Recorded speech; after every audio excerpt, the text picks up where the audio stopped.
এই যে বন্ধুরা শুনছো, নতুন নতুন রোমান্টিক ভালোবাসার গল্প পেতে ও শুনতে চাইলে আমাদের সাগর অফিসিয়াল চ্যানেলটি সাবস্ক্রাইব করে বেল বাটনটি অন করে দিও। লাইক কমেন্ট করতে মোটেও ভুলবেন না কিন্তু। ধন্যবাদ সবাইকে। সকালবেলা ঘুম থেকে উঠেই মনের ভিতর খুশি খুশি লাগতেছে, কারণ আজ অনেক দিন পর মামার বাসায় যাব।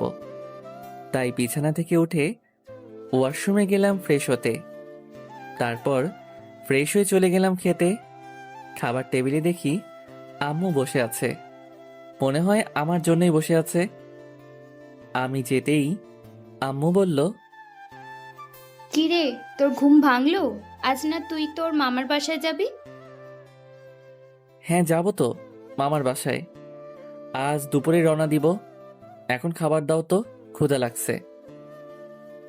ঠিক আছে, সাবধানে যাবি। এখন টেবিলে বস, আমি খাবার দিচ্ছি। আমাকে খাইয়ে দাও তুমি, আমি তোমার হাত ছাড়া খাই না, তা তো জানোই। আচ্ছা আয়, আমি খাইয়ে দিচ্ছি। তারপর আম্মুর হাতে খাবার খেয়ে রুমে চলে গেলাম।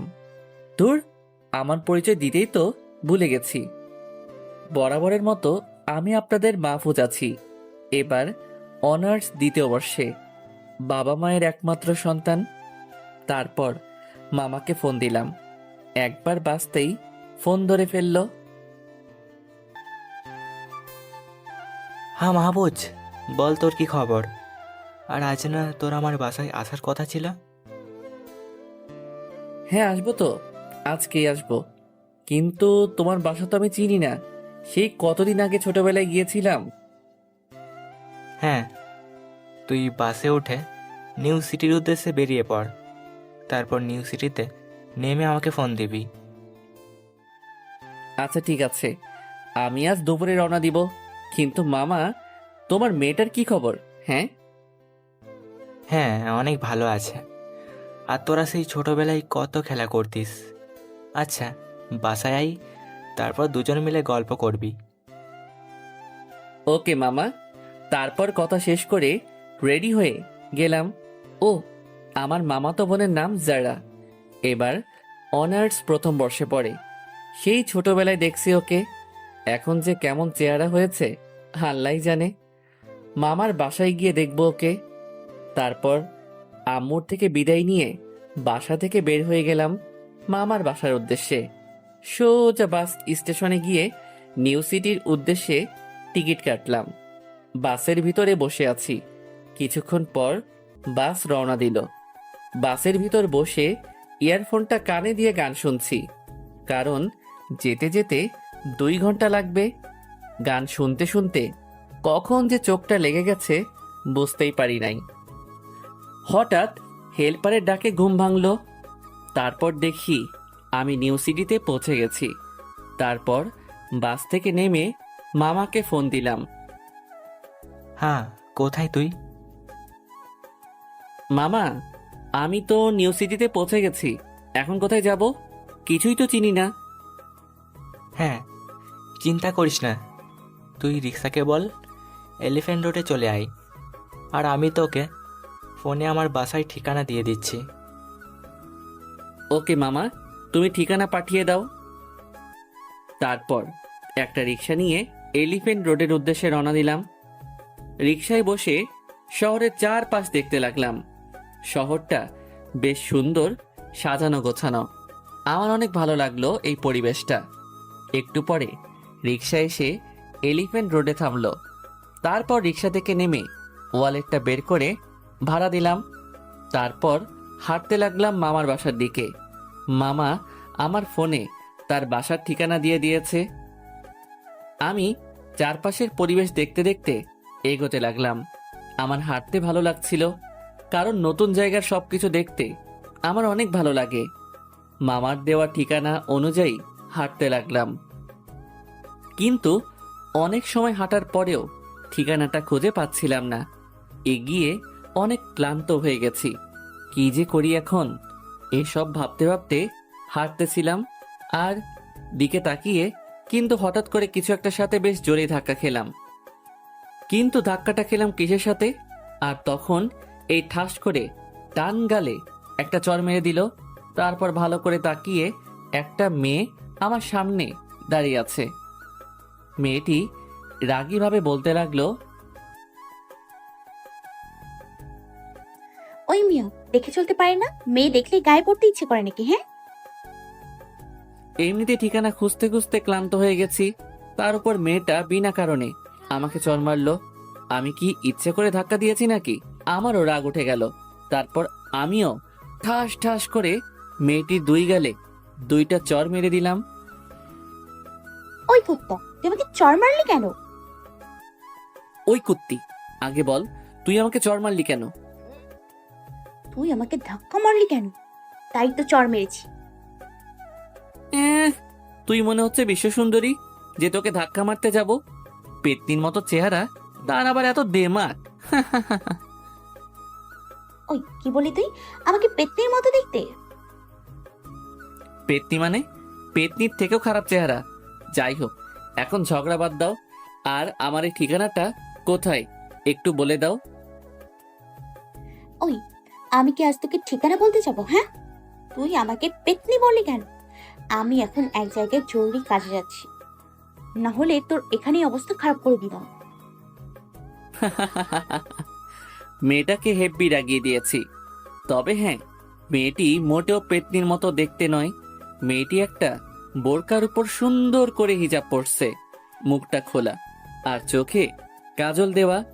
মেয়েটির চোখে অসম্ভব রকমের মায়া আছে, যা যে কোনো ছেলেকেই আকর্ষণের জন্য যথেষ্ট। যাই হোক, আবার হাঁটতে শুরু করলাম।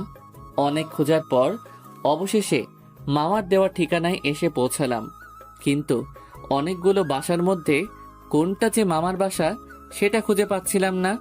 তাই মামাকে ফোন দিলাম। একবারই ফোনটা ধরলো। মামা, তোমার ঠিকানায় আসছি, কিন্তু তোমার বাসাটা খুঁজে পাচ্ছি না। তুই 1 মিনিট দাঁড়া, আমি বের হচ্ছি। তারপর দাঁড়িয়ে ওয়েট করতে লাগলাম। একটু পর মামা একটা বাসা থেকে বের হয়ে আসলো। আমাকে দেখেই জড়িয়ে ধরলো। কত বড় হয়ে গেছিস তুই, অনেক দিন পর তোকে দেখলাম। আমাকে কি এইভাবে বাইরে দাঁড় করিয়ে রাখবে নাকি? ভিতরে নিবে না নাকি? ও হ্যাঁ হ্যাঁ, ভুলেই তো গেছিলাম যে তুই বাইরে দাঁড়িয়ে আছিস। চল ভিতরে চল। হ্যাঁ চলো। তারপর বাসার ভিতরে গেলাম। মামার বাসাটা দোতলায়, সিঁড়ি দিয়ে উঠে গেলাম দোতলায়। তারপর কলিং বেল দিতেই মামি এসে দরজা খুলে দিল। আমাকে দেখে মামি জড়িয়ে ধরেও কেঁদে দিল। আমার কথা তো তুই ভুলেই গেছিস। সেই কবে ছোটবেলায় তোকে দেখেছিলাম, আর আজ দেখলাম অনেক বড় হয়ে গেছিস তুই। তুমিও শুরু করলে মামি? আমাকে কি দরজার বাইরে দাঁড় করিয়ে রাখবে নাকি? ভিতরে নিয়ে যাবে না? সে কি রে, তুই বাইরে দাঁড়িয়ে থাকবি মানে? তুই হলো আমার ছেলে, তোকে কি বাইরে রাখবো নাকি? আয় ভেতরে আয়। হ্যাঁ চলো। তারপর মামা মামির সাথে ভিতরে গেলাম। বাহ, ভিতরটা তো অনেক সুন্দর করে সাজানো। মামি সোফায় বসতে বলে ফ্যানটা অন করে দিল। তারপর আব্বু আম্মুর শরীর কেমন আছে জিজ্ঞাসা করলেন, আরো কত কিছু জিজ্ঞাসা করলেন, অত মনে নাই। মাহফুজ, যা ফ্রেশ হয়ে আয়, তোর খাবার দিচ্ছি আমি। আচ্ছা ঠিক আছে, কিন্তু তোমার মেয়েকে তো দেখছি না। কই তোমার মেয়ে? দেখবি কেমন করে, একটু আগে কলেজে গেছে, কি একটা কাজ আছে বললো, তবে একটু পরে চলে আসবে। তারপর মামি ওয়াশরুমটা দেখিয়ে দিল। আমিও ফ্রেশ হতে চলে গেলাম। ফ্রেশ হয়ে বাইরে এসে বাড়িটার চারপাশ ঘুরে ঘুরে দেখতে লাগলাম। মামার বাসায় 4টা রুম, সবগুলোই অনেক সুন্দর করে গোছানো। তবে একটা রুম সব থেকে বেশি সুন্দর করে গোছানো। আমি সেই রুমেই গেলাম। তারপর রুমের দরজা আটকে দিয়ে রুমটা দেখতে লাগলাম। রুমের দেয়াল বরাবর একটা খাট রাখা, বিছানাটা খুব সুন্দর করে সাজানো। বিছানা দেখেই ঘুম চলে আসছে আমার। রুমের একপাশে একটা পড়ার টেবিল, তাতে অনেকগুলো বই সুন্দর করে সাজানো।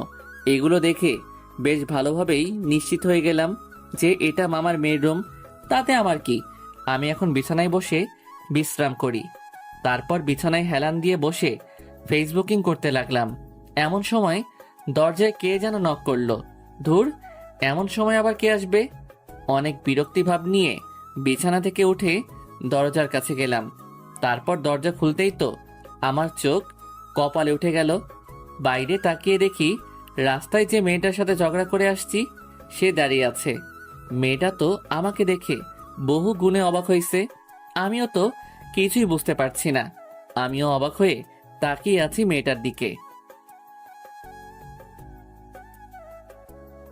এই ছেলে, তুই এখানে আমার বাড়িতে কি করছিস? তোর বাড়ি মানেটা কি? এইটা আমার নিজের মামার বাড়ি। কই থেকে উড়ে এসে জোরে বসছে এখানে? আমি উড়ে এসে জুড়ে বসছি? আম্মু, এই আম্মু, এই ছেলেটা এখানে কি করছে? এই যারা, কি শুরু করলি তুই বলতো? এত চিল্লাছিস কেন? আম্মু, এই পাঁচি ছেলেটা এখানে আমার রুমে কি করছে? আর এই বাড়িতে কেন? খারাপ ছেলে মানে? ও তো তোর জাহিদ ফুফার ছেলে মাহফুজ। আজ এতদিন পরে আমাদের বাড়িতে এসেছে, আর তুই কি শুরু করলি? ও, তাহলে এই সেই জাহিদ ফুপার বান্দর ছিল। জানো আম্মু, আজকে রাস্তায় ও আমাকে চর মারছে আর পেতনি বলছে। মামি, তাহলে এইটাই আমার মামার পেতনি মেয়ে? তবে পেতনি হলেও চেহারাটা ভালো হয়েছে। অনেক ঝগড়া হচ্ছে তোদের। এখন খেতে আয় দুজনেই, আমি খাবার দিচ্ছি তোদের। আর মাহফুজ তো তোকে চিন্তা না বলেই হয়তো ওই রকম করেছে। এখন দুজনে খেতে আয়। আর মাহফুজ, পাশের রুমে তোর বিছানা তৈরি করা আছে, তুই ওইখানে থাকবি। তারপর আমি জারার দিকে তাকালাম। আমাকে মুখ ভেঙচি কেটে রুমে চলে গেল। তারপর আমিও খাবার খেতে টেবিলে চলে গেলাম। টেবিলের কাছে গিয়েই তো অবাক হয়ে গেলাম। পুরো টেবিল জুড়ে সব আমার পছন্দের খাবারগুলো সাজিয়ে রাখা। তবে সব থেকে বেশি পছন্দ করি মুরগির মাংস আর পোলাও। আমার তো এসব খাবার দেখে প্রচণ্ড ক্ষুধা লেগে যায়। তখনই মামি আসলো। আমি বললাম, মামি, এত কিছু কার জন্য রান্না করছো তুমি? কেন রে, সব তো তোর সাথে রান্না করেছি, তোর পছন্দ হয়নি? কি যে বলো মামি, সবগুলোই আমার প্রিয় খাবার, অনেক পছন্দ হয়েছে আমার। এখন খেতে বস। তারপর খেতে বসলাম। আর তখনই যারা আসলো, সাথে মামাও আসলো। সবাই মিলে খেতে লাগলাম। ও, খাবারটাও অনেক ভালো রান্না হয়েছে, মুখে লেগে থাকার মতো। সবাই মিলে খেতে খেতে অনেক গল্প করলাম। মামা আমার পড়াশোনার বিষয় সহ আরো অনেক কিছু জানলো। তারপর খাবার খাওয়া শেষ করে নিজের রুমে চলে গেলাম। তারপর বিছানায় শরীরটা এলিয়ে দিলাম। ক্লান্ত থাকার কারণে চোখের উপর ঘুম এসে নাড়া দিল। তারপর ঘুমিয়ে গেলাম। ঘুম ভাঙলো বিকালবেলায়। বিছানা থেকে উঠে ফ্রেশ হয়ে নিলাম। তারপর রুম থেকে বাইরে বের হলাম। দেখি মামা মামি সোফায় বসে গল্প করতেছে। আমি বললাম, মামা, যারা কোথায় গো? যারা ওর নিজের রুমে আছে, জাগে কথা বল। তারপর আমি যারা রুমের সামনে গেলাম। গিয়ে দেখি যারা বই পড়তেছে। আমি দরজায় নক করলাম। আসতে পারি যারা ম্যাম? বাবা, তুই এবার আমার রুমে আসার জন্য অনুমতি নিচ্ছিস?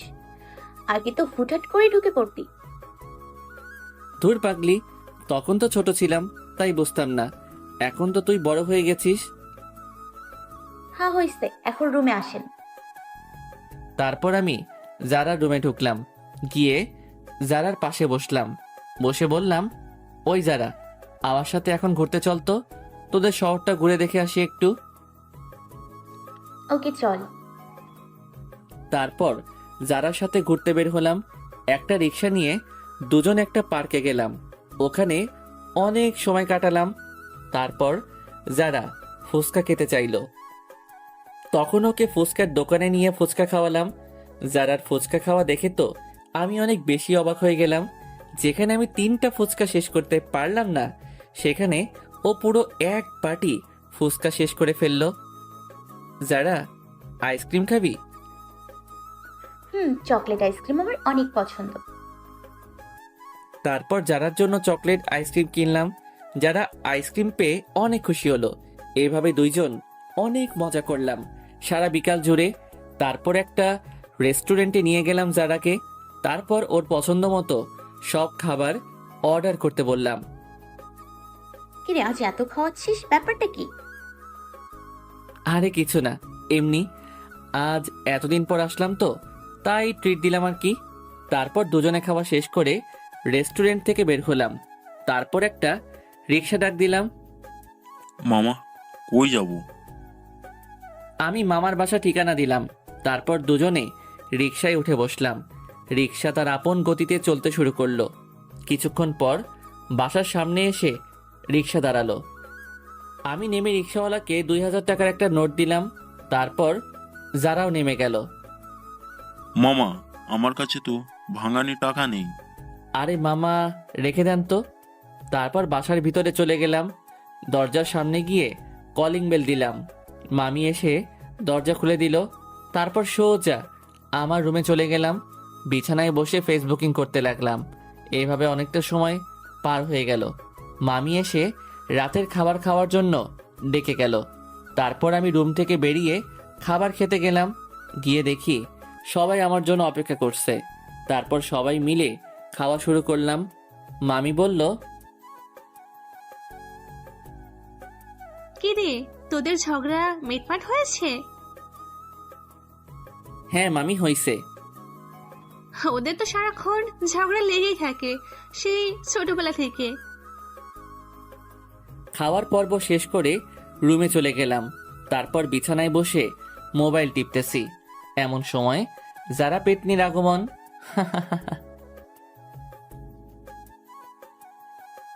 খাওয়ার পর্ব শেষ করে রুমে চলে গেলাম। তারপর বিছানায় বসে মোবাইল টিপতেছি। এমন সময় যারা পেতনির আগমন। কিরে পেতনি, কিছু বলবি? হ্যাঁ, বলতেই তো আসছি, তোর ফোন নাম্বার আর ফেসবুক আইডি দে। তারপর যারার কাছে ফোন নাম্বার আর ফেসবুক আইডি দুইটাই দিলাম। তখনই আমার ফোনটা বেজে উঠল। তাকিয়ে দেখি আননোন নাম্বার। ওইটা আমার নাম্বার, সেভ করে রাখ। ওকে। তারপর যারা রুম থেকে চলে গেল। আমিও ফ্রেন্ডের সাথে চ্যাট করতে লাগলাম। একটু পর মিষ্টি মেয়ে নামে একটা আইডি থেকে ফ্রেন্ড রিকোয়েস্ট আসলো।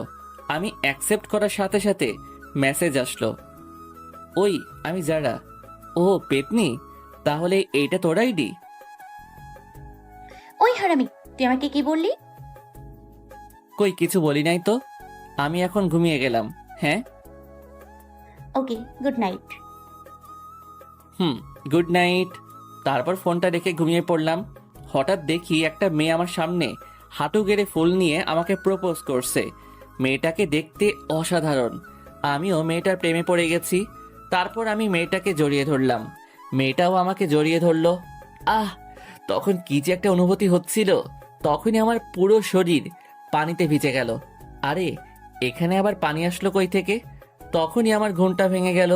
চোখ খুলে দেখি যারা বালতি হাতে নিয়ে পাশে দাঁড়িয়ে আছে। তার মানে এতক্ষণ সবকিছু স্বপ্ন ছিল। কত সুন্দর একটা স্বপ্ন দেখতেছিলাম। ওই পেতনি এসে সবকিছু শেষ করে দিল। ওই পেতনি, তুই আমার গায়ে পানি দিলি কেন? কত সুন্দর একটা মেয়েকে জড়িয়ে ধরেছিলাম, তুই এসে সব ভেস্তে দিলি। তোকে এতক্ষণ ধরে ডাকতেছি, উঠোস না কেন? তাই তো পানি মারলাম। আম্মু খেতে ডাকতেছে, খেতে আয়।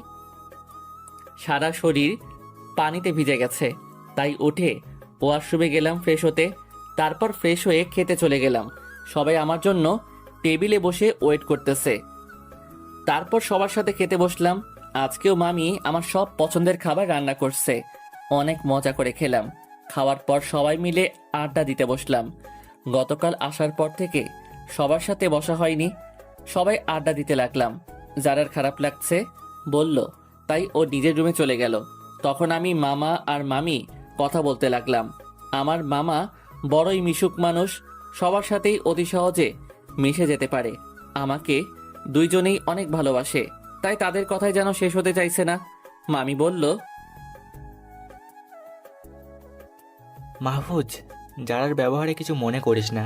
মেয়েটা একটু রাগী হলেও মনটা অনেক ভালো। হ্যাঁ, মনটা তো অনেক ভালোই, আর চেহারাটাও তো মাশাআল্লাহ একদম মামির মতো সুন্দরী হয়েছে।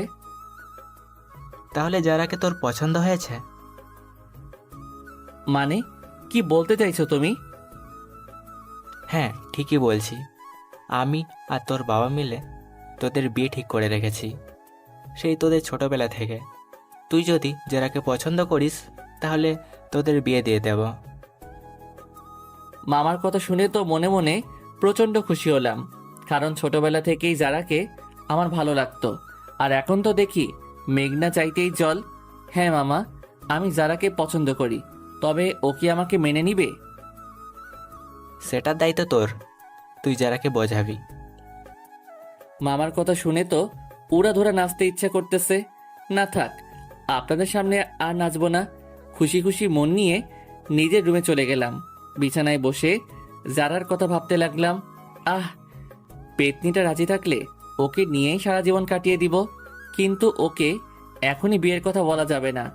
যখন ওর মন ভালো থাকবে তখনই বলতে হবে। ওর কথা ভাবতে ভাবতেই দুপুর হয়ে গেল। তারপর উঠে ফ্রেশ হয়ে নিলাম। গোসলের পর পেটে প্রচণ্ড ক্ষুধা লাগছে, তাই মামির কাছে গেলাম। গিয়ে বললাম, মামি, আমার ক্ষুধা লাগছে, খাবার দাও। যা গিয়ে টেবিলে বস, আমি খাবার দিচ্ছি। মামা আর যারা কোথায়? তোর মামা অফিসে গেছে, আর যারা ওর রুমে আছে। যাক, ভালোই হয়েছে, যাই পেতনিটারে একটু জ্বালিয়ে আসি। যেই ভাবা সেই কাজ। রুমের সামনে গিয়ে দেখি দরজা খোলাই আছে, কিন্তু রুমে কেউ নাই। কোথায় আছে দেখার জন্য রুমে ঢুকে গেলাম, কিন্তু রুমে ঢুকে দেখি কোথাও কেউ নাই। এটা কি হলো? পেতনিটা আবার গেল কই? তখনই পানি পড়ার শব্দ শুনতে পেলাম। তার মানে পেতনিটা হয়তো গোসল করতেছে। যারা টেবিলের দিকে খেয়াল করে দেখি গল্পের বই রাখা। আমি গল্পের বই পড়ি না, তাও কৌতূহল বশত বইটা পড়তে লাগলাম। গল্পের শুরুটা পড়ে বেশ ভালোই লাগলো, তাই বাকিটা পড়তে শুরু করলাম। এই হারামি, তুই এখানে কি করিস? হঠাৎ জারার কথায় চমকে উঠলাম। কখন যে ও এখানে আসছে বুঝতে পারি নাই। এবার জারার দিকে তাকিয়েই তো পুরো টাসকি খেয়ে গেলাম। যারা একটা তোয়ালে দিয়ে শরীর ঢেকে রাখছে, আর চুল বেয়ে ফোঁটা ফোঁটা পানি পড়ছে। তখন ওকে একটা পরীর মতো লাগছিল। ওর দিকে এক নাগারে তাকিয়ে আছি। ওই, ওভাবে কি দেখছিস তুই? জীবনে কোনো মেয়ে দেখিস নাই? যারার কথায় ধ্যান ভাঙলো। না মানে মেয়ে মানুষ তো দেখছি, কিন্তু তোর মতো সুন্দরীকে তো এই প্রথম দেখলাম। তোকে দেখে মনে হচ্ছে যেন আকাশ থেকে একটা পরী নেমে আসছে। আমার কথাতে মনে হয় যারা লজ্জা পেয়েছে, তাই চোখ নামিয়ে ফেললো। হইছে, আর পাম দেওয়া লাগবে না। এখন যা এখান থেকে, আমি কাপড় চেঞ্জ করব। আমি থাকলে কি সমস্যা? তোকে যেতে বলেছি কিন্তু। ওকে, যাচ্ছি যাচ্ছি। তারপর যারা রুম থেকে চলে আসলাম, আমার রুমে চলে গেলাম। বিছানায় বসে ফোন টিপতে লাগলাম। আমার কয়েকটা ফ্রেন্ড দেখি লাইনে আছে, তখন ওদের সাথে চ্যাট করতে লাগলাম। একটু পর মামি এসে খাবার জন্য ডেকে গেল। তারপর আমিও খেতে চলে গেলাম। টেবিলে গিয়ে দেখি মামাও অফিস থেকে চলে আসছে, সাথে মামি আর যারা বসে আছে। তারপর আমিও খেতে বসলাম। আজকের খাবারগুলো অনেক মজা হয়েছে। খেতে খেতে সবাই মিলে অনেক কথা বললাম। তারপর খাওয়া শেষ করে রুমে চলে গেলাম। তারপর শরীরটা বিছানায় এলিয়ে দিলাম। কখন যে ঘুমিয়ে গেছি বলতে পারলাম না। ঘুম ভালো একেবারে বিকালে। তারপর উঠে ফ্রেশ হয়ে নিলাম। বাইরে গেলাম একটু ঘুরতে। আজকে বাইরের পরিবেশটা অনেক ভালো লাগছে। আমি গিয়ে একটা পার্কে বসলাম। সামনে দেখি বাদামওয়ালা যাচ্ছে, তাই বাদাম কিনে খেতে লাগলাম। পার্কের পরিবেশটা অনেক ভালো লাগতেছিল, তাই কখন যে প্রায় সন্ধ্যা হয়ে আসছে খেয়ালই করি নাই। তারপর পার্কের বাইরে এসে যারার জন্য একটা চকলেট আইসক্রিম নিলাম, কারণ চকলেট আইসক্রিম যারা অনেক পছন্দ করে। তারপর একটা রিক্সা নিয়ে বাসার উদ্দেশ্যে রওনা দিলাম। মনে মনে ভাবলাম যে আজকেই যারাকে বিয়ের কথা বলবো।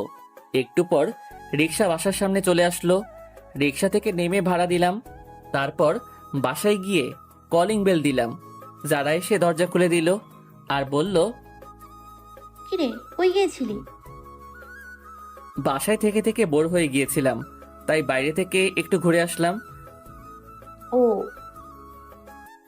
তারপর আমার রুমে চলে গেলাম। রুমে গিয়ে ফ্রেশ হয়ে নিলাম। তারপর বিছানায় বসে মোবাইলে গেম খেলতে লাগলাম। কিছুক্ষণ পর মোবাইলটা রেখে রুম থেকে বের হলাম। দেখি মামা চলে আসছে। তারপর মামার সাথে কথা বলতে লাগলাম। একটু পর মামি এসে খেতে যাওয়ার জন্য বলে গেল। তারপর সবাই মিলে খাবার খেয়ে নিলাম। সবার সাথে গল্প করে রুমে চলে আসলাম। ফেসবুকিং করতেছিলাম রুমে বসে। হঠাৎ মনে পড়ল যে যারাকে তো বিয়ের কথা বলতে চেয়েছিলাম। তাই আর দেরি না করে যারা রুমের দিকে গেলাম, কিন্তু রুমে কেউ নাই, দরজাও খোলা রাখা। মামি বলল হয়তো ছাদে গেছে, তাই আমিও ছাদে চলে গেলাম। যাওয়ার সময় যারার আইসক্রিমটা নিয়ে গেলাম ওকে দেওয়ার জন্য। ছাদে গিয়ে দেখি পেতনিটা ছাদের রেলিং ধরে দাঁড়িয়ে আছে। তারপর আমিও ওর কাছে গেলাম। আমি যে ওর পিছনে দাঁড়িয়ে আছি পেতনিটা এখনো ঠিক পাই নাই। তারপর হাত দিয়ে ওর চোখ দুটো ধরলাম। হঠাৎ করে ধরার কারণে যারা ভয় পেয়ে গেল। যখনই চিল্লাতে যাবে ওর মুখটা হাত দিয়ে চেপে ধরলাম আর বললাম, আরে আমি মাহফুজ, এত ভয় পাওয়ার কি আছে? হুম। কি বলতেছো? ও, মনেই তো নাই। আমি তো ওর মুখ ধরে রাখছি। তারপর মুখ ছেড়ে দিতেই জোরে জোরে শ্বাস নিতে লাগলো। ওই হারামি, এভাবে কেউ মুখ চেপে ধরে? আর একটু হলেই তো যেতাম। সরি পেতনি ম্যাডাম। তারপর প্যান্টের পেছন থেকে আইসক্রিমটা বের করে ওকে দিলাম। এই নিন, এইটা আপনার জন্য। ধন্যবাদ আমার পছন্দের আইসক্রিম দেওয়ার জন্য। তারপর যারা আইসক্রিম খেতে লাগলো। ওর খাওয়া দেখে তো আমারও অনেক লোভ হতে লাগলো। তারপর মনে পড়লো বিয়ের কথা। হ্যাঁ, এখনই সঠিক সময় কথাটা বলার। যারা, তুই কি আমাকে বিয়ে করবি? আমার কথা শুনে যারা আমার দিকে অবাক হয়ে তাকালো। মানে বুঝলাম না, হঠাৎ এই কথা? মানে শোন, যারা, আমার আর তোর আব্বু সেই ছোটবেলা থেকে আমাদের বিয়ে ঠিক করে রাখছে। গতকাল মামাও আমাকে বলল সেই কথা। আর আমিও তোকে ভালোবাসি, বিয়ে করতে চাই। তুই কি আমাকে ভালোবাসিস? বিয়ে করবি আমাকে? কিছুক্ষণ চুপ করে থেকে কি যেন ভাবলো। তারপর বলল, আমিও তোকে ভালোবাসি আর বিয়েও করব, কিন্তু আমার লেখাপড়া এখনো শেষ হয়নি। আমি আমার স্টাডি শেষ করে বিয়ে করতে যাচ্ছি, কিন্তু বিয়ে হয়ে গেলে কি আর স্টাডি করতে পারবো? তখন আমার মনের ভিতর এত খুশি লাগতেছিল যে ভাষায় প্রকাশ করার মতো নয়। আচ্ছা যারা, তোর পড়ালেখা নিয়ে চিন্তা করতে হবে না। দুজন বিয়ের পর দুজন একসাথে স্টাডি করব বলেই ছাদ থেকে চলে আসলাম। তারপর সোজা মামা মামির রুমে চলে গেলাম। দেখি দুজন গল্প করতেছে। আমি বললাম, মামা আসতে পারি? হ্যাঁ, চলে আয়। মামা, যারা রাজি আছে বিয়ে করতে। হ্যাঁ, তাহলে তো খুব ভালো কথা। আগামী সপ্তাহেই তোদের বিয়ে দেব। তোর বাবার সাথে আমি কথা বলে নেব। তাহলে মামা আমি কালই বাসায় চলে যাব, কারণ সবকিছু আয়োজন করতে হবে বিয়ের জন্য। আমি এখন রুমে গেলাম বলেই মামার রুম থেকে আমার রুমে চলে আসলাম। মনের ভিতর অনেক ভালো লাগতেছে, কারণ যারা কিছুদিন পর আমার বউ হবে। এসব ভাবতে ভাবতেই ঘুমিয়ে পড়লাম। পরদিন সকালে উঠে ফ্রেশ হয়ে নিলাম। তারপর সকালের নাস্তা করে সবার থেকে বিদায় নিয়ে বাসার উদ্দেশ্যে বেরিয়ে পড়লাম। কিছুক্ষণ পর বাসায় পৌঁছে গেলাম। তারপর বাসায় চলে গেলাম। দরজার সামনে গিয়ে কলিং বেল বাজালাম। কলিং বেল বাজানোর একটু পরেই আম্মু এসে দরজা খুলে দিল।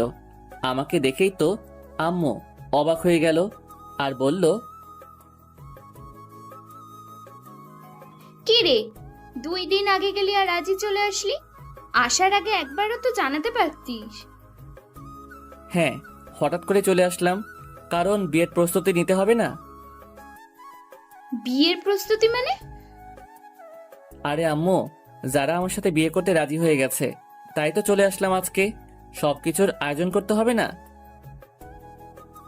তা তো করতেই হবে, আমার একমাত্র ছেলের বিয়ে বলে কথা। আজ থেকে শুরু করে দিব বলে আমার রুমে চলে আসলাম। তারপর ফ্রেশ হয়ে খেয়ে নিলাম। বিছানায় বসে গেম খেলতেছিলাম।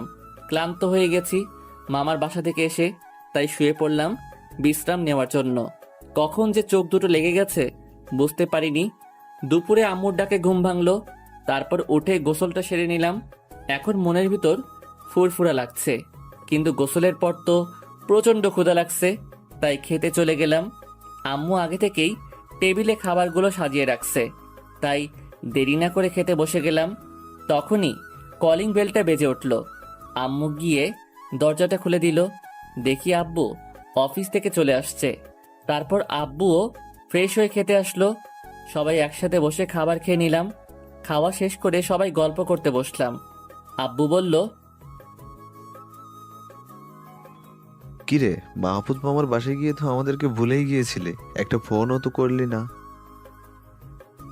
আসলে আব্বু মামার বাসায় আদর যত্নে কম ছিল না, তো তাই আর কি। তো কেমন কাটলো মামার বাসায়? হ্যাঁ আব্বু, অনেক ভালো লেগেছে মামার বাসায় থেকে।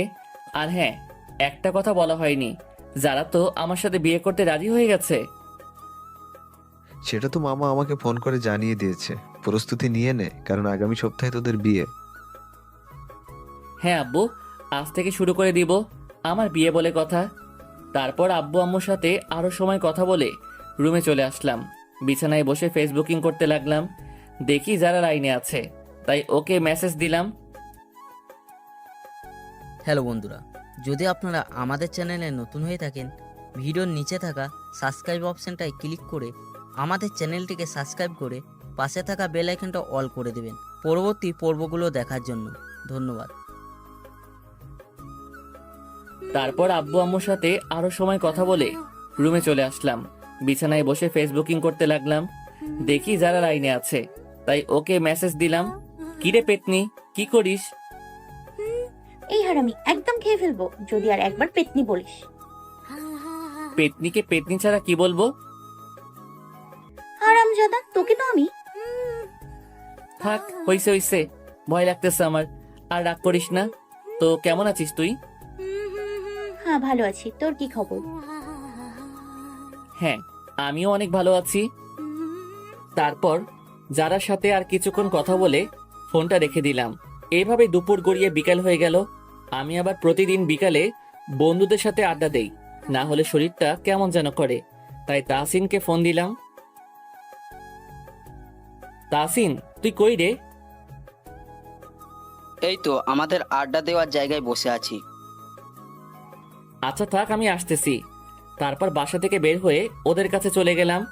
আড্ডায় গিয়ে দেখি তাহসিন, রাজ, তুহিন আরো অনেকগুলো হারামি বসে আছে। তারপর ওদের কাছে গিয়ে বসলাম। এই যে আসছে আমাদের বস, এবার সবাই তাজে উইশ করো। যাক, আমার সবাই বস মানে এটাই অনেক, আর কিছু দরকার নাই। তো দোস্ত, কি খবর তোর? ওই যে মামার বাসায় গেলি, তারপর আর খোঁজ নিলি না। তোদের জন্য গুড নিউজ আছে, আগামী সপ্তাহে আমার বিয়ে মামার মেয়ের সাথে। তোরা সবাই থাকবি কিন্তু। ওরে শালা, আগে বলবি তো, ভাবিকে নিয়ে এসেছিস। এই জন্যই তো এখানে আসা। তোরা কিন্তু অবশ্যই আসবি। সেটা আর বলতে। আচ্ছা তোরা থাক, আমার এখন বাসায় যেতে হবে, কারণ বিয়ের কার্ডের অর্ডার দিতে হবে। বলে ওদের থেকে বিদায় নিয়ে বাসায় চলে আসলাম। বাসায় এসে কলিং বেল চাপতেই আম্মু এসে দরজা খুলে দিল। তারপর নিজের রুমে চলে গেলাম। রুমে গিয়ে ফ্রেশ হয়ে নিলাম। তারপর বিছানায় বসে কলেজের পড়াগুলো দেখতে লাগলাম। পড়া শেষ করে রাতের খাবার খেয়ে ঘুমিয়ে গেলাম। পরদিন সকালে ঘুম থেকে উঠে নাস্তাটা করে নিলাম। তারপর কলেজের উদ্দেশ্যে বেরিয়ে পড়লাম। কলেজ মাঠে তাহসিনরা বসে আছে, তাই আমিও গিয়ে ওদের সাথে বসলাম। আড্ডা দিয়ে সবাই ক্লাসে চলে গেলাম। তারপর 2টা ক্লাস করে প্রিন্সিপাল স্যারের রুমে গেলাম। গিয়ে বললাম, স্যার আসতে পারি? হ্যাঁ মাহফুজ, যে ভিতরে এসো। স্যার আমার 2 সপ্তাহের ছুটি লাগবে, কারণ আগামী সপ্তাহে আমার বিয়ে। কংগ্রাচুলেশন, দোয়া করি তোমরা সুখে থাকো। আচ্ছা, ছুটি দিয়ে দিলাম। ধন্যবাদ স্যার, আপনি কিন্তু অবশ্যই আপনার পরিবার নিয়ে আমার বিয়েতে আসবেন। হ্যাঁ ঠিক আছে, আসবো। তারপর স্যারের থেকে বিদায় নিয়ে বাসায় চলে আসলাম। বাসায় এসে খেয়ে নিলাম। তারপর রুমে গিয়ে বিছানায় শুয়ে একটু রেস্ট নিলাম, কারণ বিকালে বিয়ের কার্ডের অর্ডার দিয়ে আসতে হবে। সাথে আরও অনেক কাজ আছে। বিকেল বেলায় উঠে ফ্রেশ হয়ে নিচে গেলাম। তারপর আব্বুর থেকে টাকা নিয়ে তাহসিনকে ফোন দিলাম। তাহসিন, তুই কোথায় আছিস? বাসায় আছি। কেন, কোনো দরকার? বাসা থেকে বের হয়ে মেইন রোডে এসে দাঁড়া, মার্কেটে যেতে হবে। ওকে। তারপর বাসা থেকে বের হয়ে একটা রিক্সা নিলাম। তারপর মেইন রোড থেকে তাহসিনকে রিক্সায় উঠিয়ে নিলাম। এখন কাঠ ছাপানোর দোকানে যাওয়ার পালা। রিক্সাকে বললাম, মামা নিউ মার্কেট চলেন। কিছুক্ষণ পর আমরা নিউ মার্কেট এসে পৌঁছালাম। রিক্সা থেকে নেমে ভাড়া দিলাম। তারপর কাঠ ছাপানোর দোকানে গেলাম। দোকানে গিয়ে 2000 কার্ডের অর্ডার দিয়ে আসলাম, সব আমার পছন্দের ডিজাইনে। তারপর বিয়ের আরও অনেক কেনাকাটা করে বাসায় চলে আসলাম। বাসায় এসে শপিংগুলো রেখে রুমে চলে গেলাম। প্রচুর ঘাম বের হচ্ছে শরীর থেকে, তাই গোসলটা সেরে নিলাম। রাতের খাবার সবাই একসাথে খেয়ে নিলাম। তারপর আব্বু আম্মুর সাথে কথা বলে বিয়ের আয়োজন আমাদের বাসায় করব, তাই সিদ্ধান্ত নিলাম। মামাকেও জানানো হলো। তারপর মামাও আমাদের সাথে একমত হলো। শুরু হয়ে গেল আমার অপেক্ষার প্রহর। বিয়ের আর মাত্র 3 দিন আছে। এদিকে সব কাজ কমপ্লিট করে ফেলছি। সবার বাড়ি বাড়ি গিয়ে বিয়ের কার্ড নিজ হাতে দিয়ে আসছি। মনের মধ্যে যেন তোলপাড় শুরু হয়ে গেছে বিয়ের জন্য। যাই হোক, এত তোলপাড় হলে হাট বেরিয়ে আসবে। শেষে দেখা গেল আপনাদেরকে গল্প শোনাতে পারলাম না। দেখতে দেখতে আরও 2টা দিন কেটে গেল। আগামীকাল শুক্রবার নামাজের পর আমার বিয়ে। পুরো বাড়ি সাজানো হচ্ছে। আমার যে কি আনন্দ হচ্ছে আর কি বলবো। আজকের দিনটাও ফুরফুরা আমেজে কেটে গেল। রাতে খেয়ে দিয়ে সকাল সকাল শুয়ে পড়লাম, কারণ আগামীকাল অনেক ধকল যাবে। পরদিন সকাল থেকে আমাদের বাড়ি ভর্তি লোকজন এসে ভরে গেছে। আমার সব হারামি দোস্তগুলোও চলে এসেছে। তাহসিন, রাজ, তুহিন আর বাকি সব মিলে আমাকে সাজিয়ে দিল। সকাল থেকে এসব করতে করতে নামাজের সময় হয়ে গেছে। তারপর সবাই মসজিদে নামাজ পড়তে চলে গেলাম। নামাজ শেষ করে বাসায় চলে আসলাম। ইতিমধ্যেই যারা, মামা আর মামি চলে এসেছে। আমার আর যারাকে পাশাপাশি বসানো হলো। তারপর কাজী সাহেব আমাদের বিয়ে পড়ালেন। জাঁকজমকভাবে আমাদের বিয়েটা হয়ে গেল।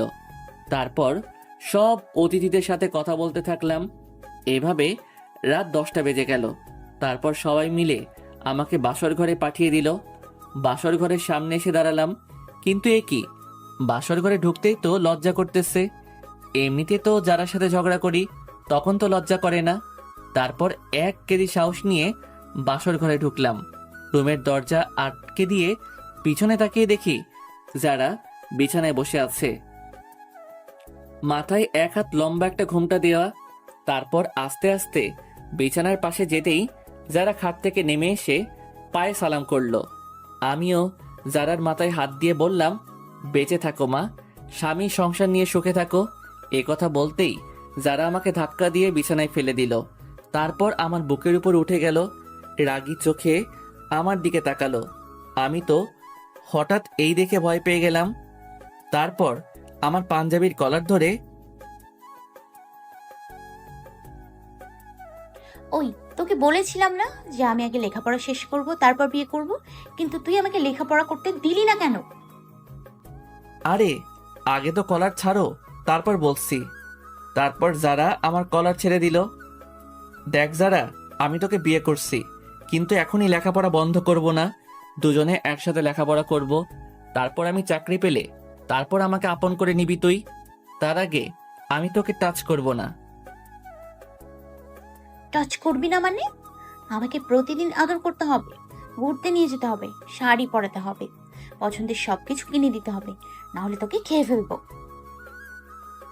সবকিছুই করতে রাজি আমি। তাহলে এখন আমাকে ছাদে নিয়ে চল, আমি তোর কোলে বসে রাতে চাঁদ দেখবো।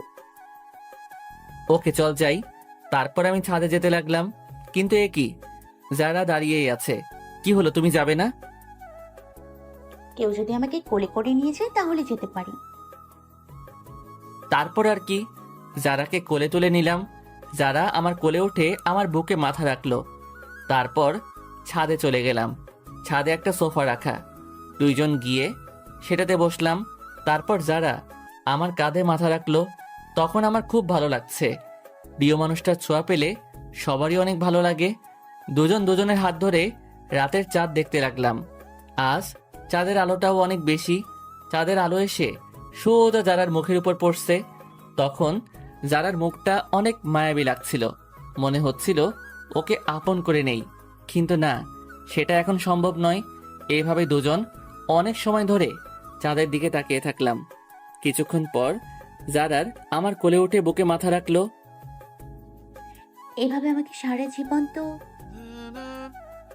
হ্যাঁ, যতদিন বেঁচে থাকবো সব সময় ভালোবাসবো।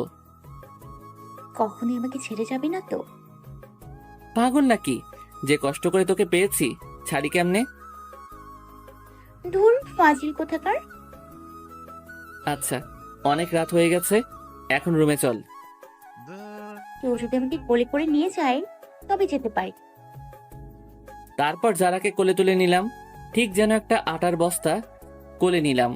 যা বুঝলাম তাতে এভাবে সারা জীবন কোলে করে রাখতে হবে। তারপর যারাকে নিয়ে সিঁড়ি বেয়ে নামতে লাগলাম। যারার পিচ্চি মুখটার দিকে তাকিয়ে থাকলাম, অনেক সুন্দর লাগতেছে।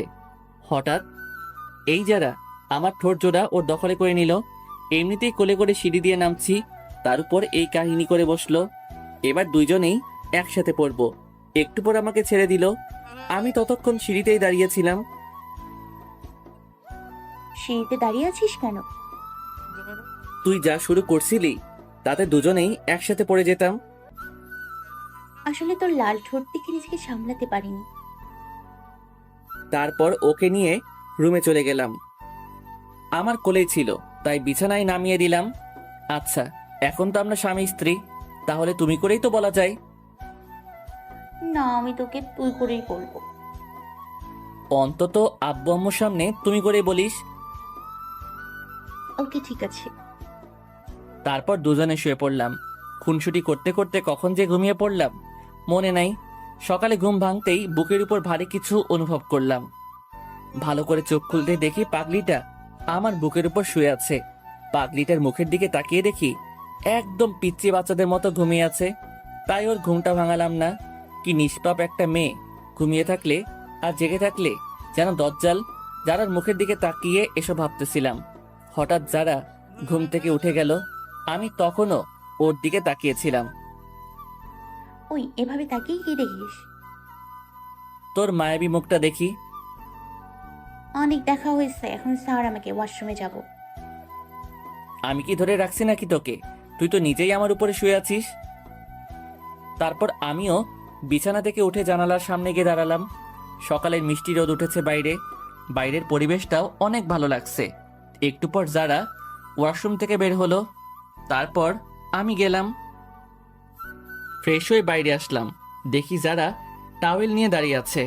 তারপর আমাকে টাওয়েলটা দিল। হাত মুখ মুছে দুজনে মিলে নিচে গেলাম। নিচে গিয়ে দেখি আত্মীয়রা সবাই বসে গল্প করতেছে। আমাদেরকে দেখে সবাই অনেক খুশি হলো। আম্মু বলল, তোদের দুজনকে তো অনেক সুন্দর লাগছে। কি বলো মাহফুজের আব্বু? হ্যাঁ, একদম ঠিক বলেছ, খুব সুন্দর মানিয়েছে। এ কথা বলতেই দেখি যারা লজ্জায় লাল হয়ে গেল। তারপর আত্মীয়দের সাথে বসে সবাই মিলে গল্প করতে লাগলাম। সবাই আমাদের জন্য অনেক দোয়া করলেন।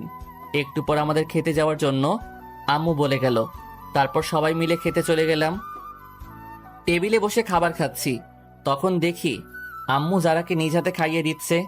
তখন খুব হিংসা হতে লাগলো। এখন ছেলের বউ পেয়ে নিজের ছেলেকেই ভুলে গেছে। ঠিক আছে, আমারও সময় আসবে। আমার এমন অবস্থা দেখে আম্মু বলল, কি রে, তোর মনে হিংসা হচ্ছে? থাক, আর হিংসা করতে হবে না।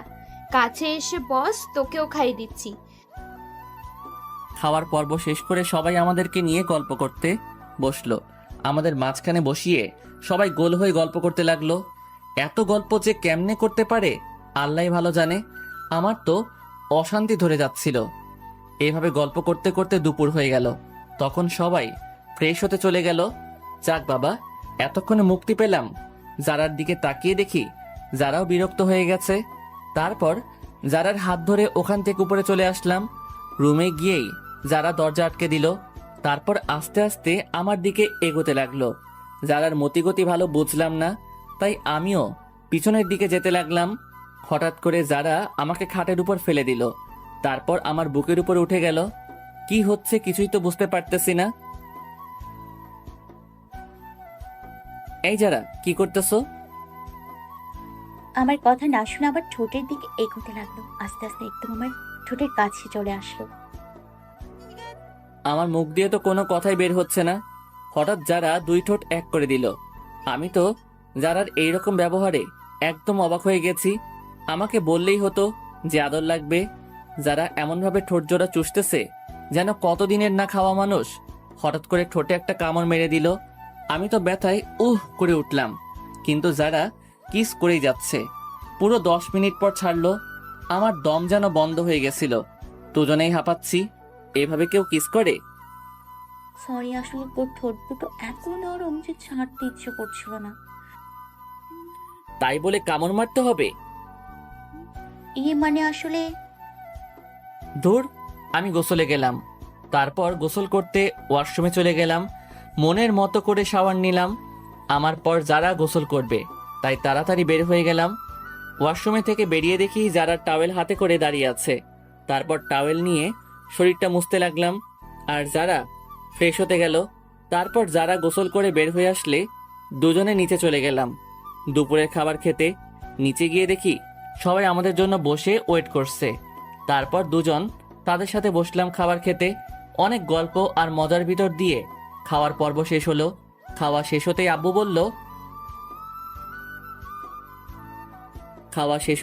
বলল, কিরে মাহফুজ, যারা মাকে নিয়ে তোর কলেজেই ভর্তি করলে?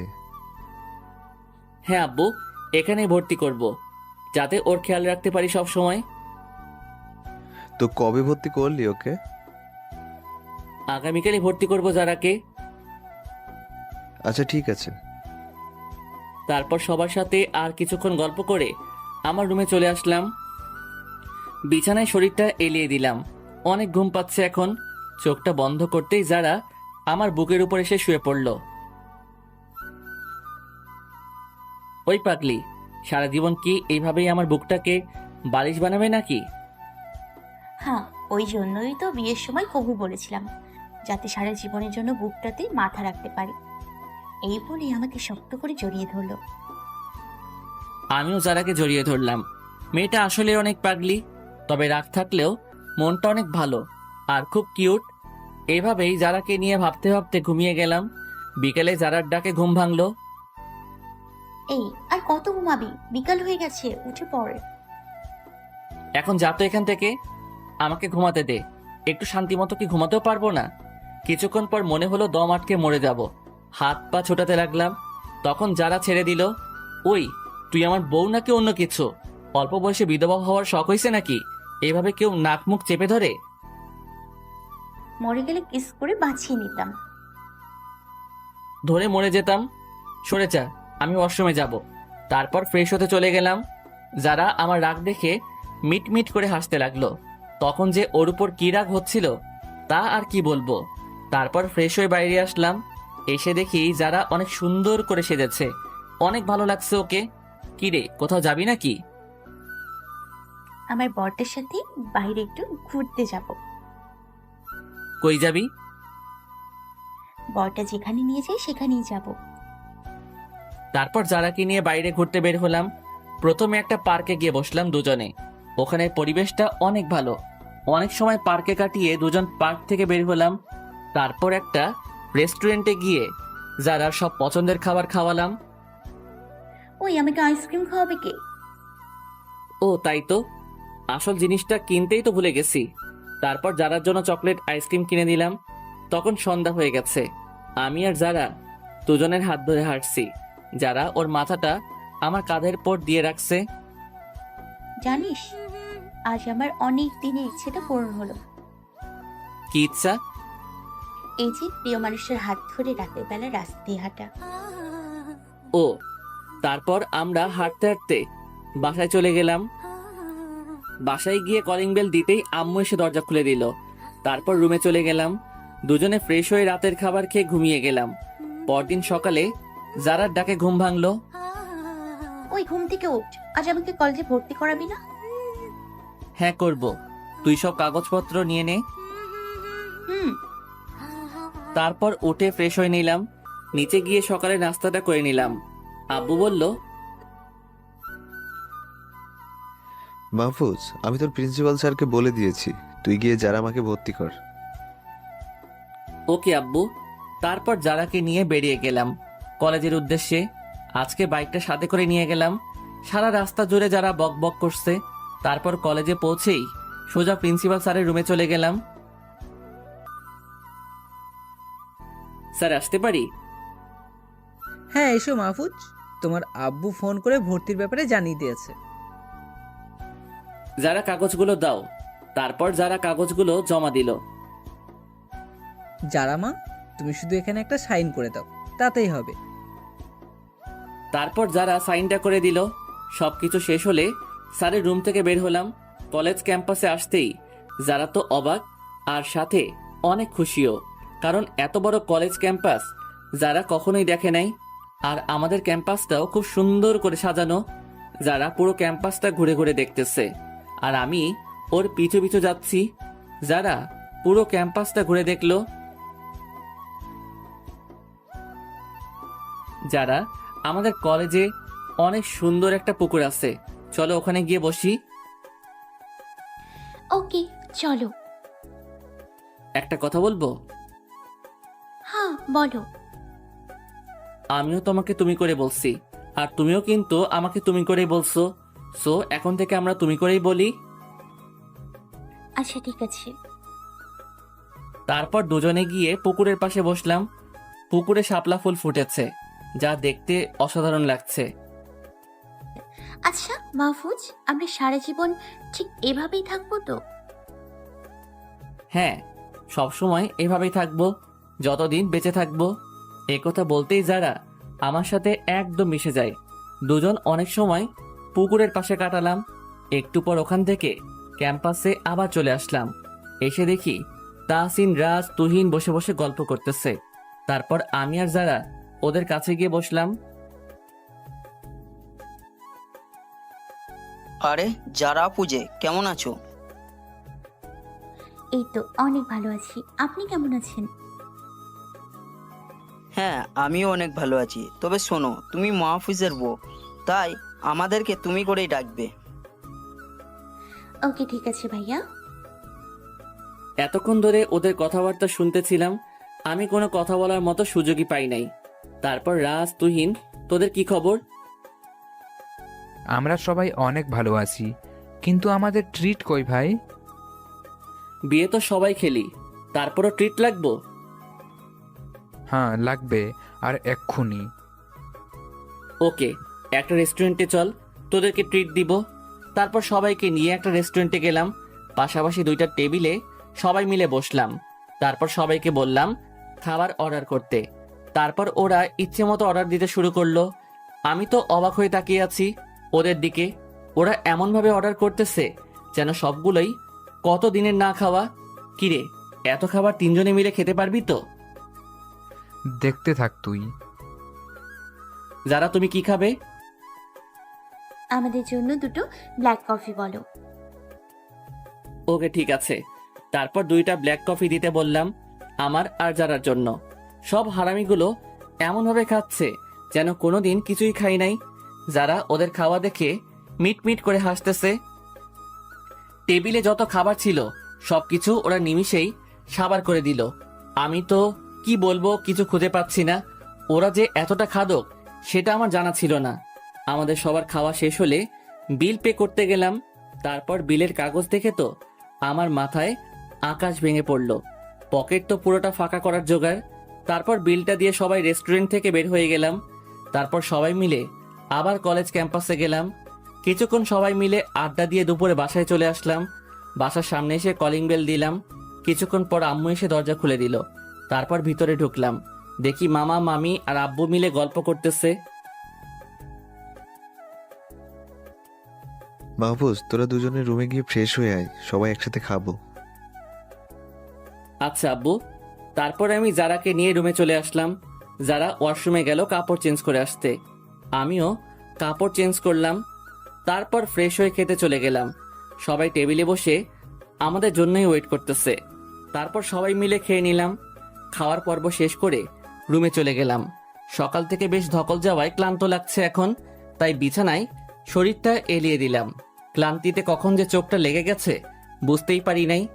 বিকেল বেলায় যারার ডাকে ঘুমটা ভাঙলো। তারপর উঠে ফ্রেশ হয়ে নিলাম।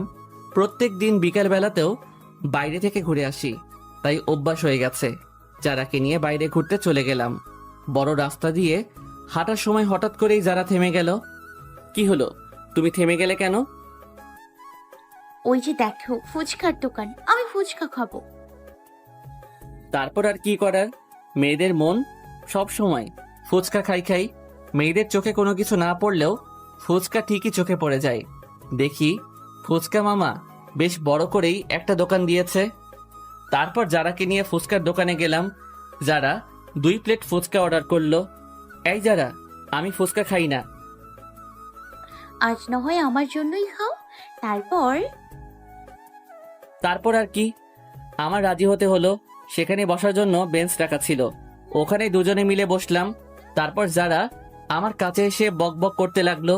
একটু পর মনে হলো যে কান্দুইটা আইসিইউতে রেখে আসতে হবে। একটু পরে ফুচকা দিয়ে গেল দোকানদার। তখন যারার বক বক থেমে গেল, আর আমিও স্বস্তির নিঃশ্বাস ফেললাম। দুজনে মিলে ফুচকা খেতে লাগলাম। কিন্তু আমি 2 থেকে 3টা ফুচকা খেয়েই চোখ দিয়ে পানি চলে আসলো, কারণ ফুচকাতে একটু বেশি ঝাল হয়ে গেছে। আমার প্রচন্ড পরিমাণে ঝাল লাগছে, তাই আর খেয়ে পারছি না। এদিকে ঝালে আমার অবস্থা খারাপ হয়ে গেছে। যারার দিকে তাকিয়ে দেখি খুব মজা করে ফুচকা খেয়ে যাচ্ছে। ওর আশেপাশে যে কেউ আছে সেটা মনে হয় ওর খেয়ালই নেই। হঠাৎ করে যারা আমার দিকে তাকালো। তারপর আমার অবস্থা দেখে বুঝে গেল আমার ব্যাপারটা। এই তোমার কি অনেক বেশি ঝাল লেগেছে? তোমার কি পানি লাগবে? এই কথা বলছো না কেন? আমার এত বেশি ঝাল লাগছে যে আমি হাঁপাচ্ছি, কথাই বলতে পারছি না। তারপর যারা ফুচকার দোকানিকে বলল, এই মামা, আপনার কাছে পানি আছে? পানি দিন তো। পানি তো নেই। কি বলছেন কি আপনি? পানি নেই মানে? তাহলে ফুচকা বিক্রি করছেন কেন? আপনাকে তো আগেই বলেছিলাম যে ওই ফুচকাতে ঝাল কম দিতে, আবার বলতেছেন যে পানি নাই। Sorry madam. এদিকে আমার অবস্থা খারাপ হয়ে গেছে। আমার অবস্থা দেখে যারা আমার হাত ধরে উঠিয়ে দাঁড় করালো। তারপর টানতে টানতে একটা গাছের আড়ালে নিয়ে গেল। আমি ঝালের কারণে কান্না করে দিছি। যারা আমার সামনে এসেই 2 ঠোঁট এক করে দিল। যারা মিষ্টি ঠোঁটের ছোঁয়া পেয়ে আমার ঝাল কমতে শুরু করলো। যারা ওর ঠোঁট দিয়ে আমার ঠোঁট জোরে জোরে চুষতে লাগলো। নিমিষেই ঝাল যেন কোথায় হারিয়ে গেল যারা ঠোঁটের ছোঁয়ায়। কিছুক্ষণ পর যারা আমার ঠোঁট ছেড়ে দিল। এই তোমার ঝাল কমেছে?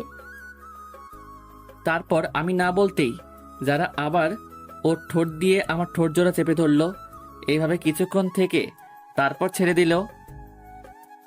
এবার ঝাল কমেছে তো? আমি না বলেই হেসে দিলাম। যারাও ব্যাপারটা বুঝতে পেরে আমার বুকে মৃদু আঘাত করতে লাগলো। আমিও যারাকে জড়িয়ে ধরলাম। তারপর আমরা দোকানে গিয়ে ফুচকার বিলটা দিয়ে দিলাম। বিল দিয়ে বাসার দিকে রওনা দিলাম। পথে যারাকে একটা চকলেট আইসক্রিম কিনে দিলাম। যারা আইসক্রিম পেয়ে খুশিতে ওর চোখ জলজল করতে লাগলো। তারপর আবার যারাকে নিয়ে বাসার দিকে যেতে লাগলাম। কিছুক্ষণ পরে বাসায় পৌঁছে গেলাম। বাসায় আসতে আসতে সন্ধ্যা হয়ে গেল। তারপর নিজের রুমে চলে গেলাম। রাতে খেয়ে দিয়ে ঘুমিয়ে গেলাম। পরের দিন সকালে উঠে নাস্তা করে যারাকে নিয়ে কলেজে চলে গেলাম। তারপর যার যার ক্লাসে চলে গেলাম। 2টা ক্লাস করে বাইরে চলে আসলাম। তারপর যারাকে ফোন করে ক্যাম্পাসে আসতে বললাম। আচ্ছা তুমি থাকো, আমি 10 মিনিটে আসতেছি। ওকে, ঠিক আছে। তারপর ক্যাম্পাসে বসে থাকলাম। ঠিক সেই মুহূর্তে একটা মেয়ে এসে বলল, এক্সকিউজ মি, আমি কি এখানে বসতে পারি? তারপর মেয়েটার দিকে তাকালাম। ঠিক চিনতে পারলাম না, মনে হয় নতুন এসেছে। হ্যাঁ, বসুন এখানে।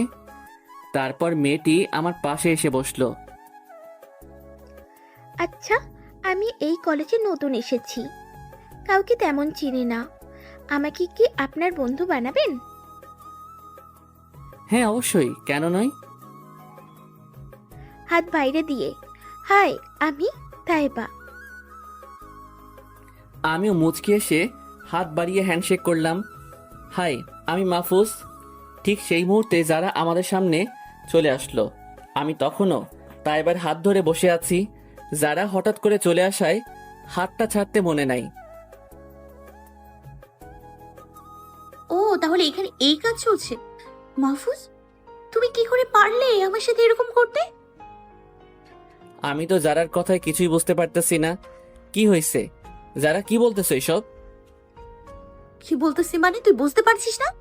আমার অবর্তমানে তুই এই মেয়ের সাথে রিলেশন করতেছিস, আবার হাতে হাত ধরে বসে আছিস, আর এখন সাধু সাজা হচ্ছে যে কিছুই বুঝতে পারছিস না। যারার কথা শুনে তো আমার চোখ কপালে উঠে গেল। আমি তখনই তাইবার হাত ছেড়ে দিলাম। কি বলতেছে এইসব? যারা, তুমি ভুল বুঝতেছো। আমাদের মাঝে কোনো কিছুই নাই। আজকে জাস্ট মেয়েটা আমার ফ্রেন্ড হলো। তোকে বিশ্বাস করাটাই ভুল ছিল। থাক তুই এই মেয়েকে নিয়ে, আমি চললাম। এই যারা, আমার কথাটা তো শুনো। বলে অনেক ডাকলাম, বাট কোনো কথা না বলেই চলেই গেল। সাধারণ একটা চোখে দেখা বিষয় নিয়ে এমন করলো। তাইবা এতক্ষণ বসে বসে আমাদের কাহিনী দেখতেছিল। তাইবা তো অনেক অবাক হয়ে গেছে। তারপর বলল, সরি মাহফুজ, আমার জন্য তোমাদের সম্পর্কে খাত তৈরি হলো। আমি যদি এখন না আসতাম তাহলে এমন হতো না। আরে তুমি মন খারাপ করতেছো কেন? এটা তেমন কোনো বিষয় না। আসলে যারা আমাকে অনেক ভালোবাসে তো তাই এমন করেছে। যারা আসলে বিষয়টা বুঝতে পারে নাই। যারাকে ব্যাপারটা বোঝালে ঠিক হয়ে যাবে। আচ্ছা ঠিক আছে, তুমি এখন বাসায় যাও, আর আমি যারাকে ঠিক করি। বলে আমি বাসার দিকে রওনা দিলাম। একটু পর বাসায় পৌঁছে গেলাম। বাসায় গিয়ে কলিং বেল দিলাম। তারপর আম্মু এসে দরজা খুলে দিল। ভিতরে ঢুকতেই আম্মুর প্রশ্ন, কি রে মাহফুজ, জারার সাথে তোর কি হয়েছে? যারা বাসায় এসে কাঁদতে কাঁদতে উপরে চলে গেল। কিছু হয়নি আম্মু, সাধারণ একটা ব্যাপার নিয়ে রাগ করছে, ও ঠিক হয়ে যাবে। ও ঠিক আছে। তারপর আমি রুমে চলে গেলাম। গিয়ে দেখি যারা রুমে শুয়ে আছে। আমি কিছু না বলে ফ্রেশ হতে চলে গেলাম। তারপর নিচে গিয়ে খেয়ে আসলাম। খাওয়ার পর্ব শেষ করে আবার রুমে চলে আসলাম। পাগলিটা এখনো একইভাবে বিছানায় শুয়ে আছে। এতক্ষণ আমি বাসায় এসেছি, একবারও আমার দিকে ফিরেও তাকায়নি। বুঝলাম পাগলিটা আমার উপর অনেক রাগ করে আছে। আমিও পাগলিটার পাশে গিয়ে শুয়ে পড়লাম। আমি শোয়ার পরে যারা আমার থেকে একটু দূরে সরে গেল। বাব্বা, এত অভিমান আর রাগ একসাথে জমা করে রেখেছে। থাক, এখন আর ওকে বিরক্ত করব না। একটু পরে এমনিতেই ঠিক হয়ে যাবে। এভাবে ওর পাশে শুয়ে থাকলাম। এভাবে দুপুর গড়িয়ে বিকাল হয়ে গেল। তারপর শোয়া থেকে উঠে বসলাম। দেখি পাগলিটা ঘুমিয়ে গেছে, তাই ওকে আর ডাকলাম না। তারপর ফ্রেশ হয়ে বাইরে গেলাম একটু ঘুরতে। কিন্তু ঘুরতে ইচ্ছে হচ্ছে না আজকে। প্রত্যেক দিন যারাকে নিয়ে ঘুরতে যাই তো, আজ যারা নাই তাই ভালো লাগছে না। অনেক সময় আনমনে ঘুরলাম। তারপর সন্ধ্যার দিকে বাসায় চলে আসলাম। বাসায় এসে রুমে গিয়ে ফ্রেশ হয়ে নিলাম, কিন্তু যারাকে কোথাও দেখতে পাচ্ছি না। কই গেল মেয়েটা? বেলকনিতে গেলাম, কিন্তু সেখানেও নাই। তারপর মনে পড়লো যারার মন খারাপ থাকলে ছাদে গিয়ে দাঁড়িয়ে থাকে। তারপর আমিও ছাদে গেলাম যারা আছে নাকি দেখতে। ছাদে গিয়ে দেখি যারা ছাদের রেলিং ধরে আকাশের দিকে তাকিয়ে দাঁড়িয়ে আছে। তখন আমিও যারার কাছে গেলাম, গিয়ে পিছন থেকে জড়িয়ে ধরলাম। যারা পিছনে ঘুরে আমাকে দেখে ঝটকা মেরে নিজেকে ছাড়িয়ে নিল, আর শাড়ি ভাবি বলল, তুই কোন সাহসে আমাকে জড়িয়ে ধরেছিস? যা গিয়ে ওই মেয়েকে জড়িয়ে ধর। আমার কাছে এখন কেন এসেছিস?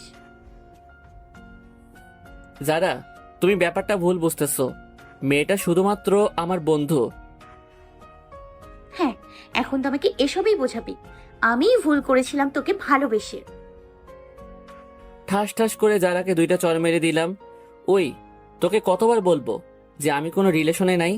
মেয়েটা আজই কলেজে নতুন এসেছে, তাই ওর সাথে কথা বলতেছিলাম। তখন থেকে একই কথা বলে যাচ্ছিস। আমাকে কি তোর একটু বিশ্বাস হয় না? এতটাই খারাপ ভাবিস আমাকে? প্রচণ্ড রাগের জন্য এক নিঃশ্বাসে সবগুলো কথা বললাম। যারার দিকে তাকিয়ে দেখি মুখে হাত দিয়ে মাথা নিচু করে দাঁড়িয়ে আছে, মুখটা একদম লাল হয়ে গেছে। আসলে রাগের জন্য বোধ হয় চটটা জোরেই মারা হয়ে গেছে। আমি আস্তে আস্তে বললাম, যারা আমার দিকে তাকাও।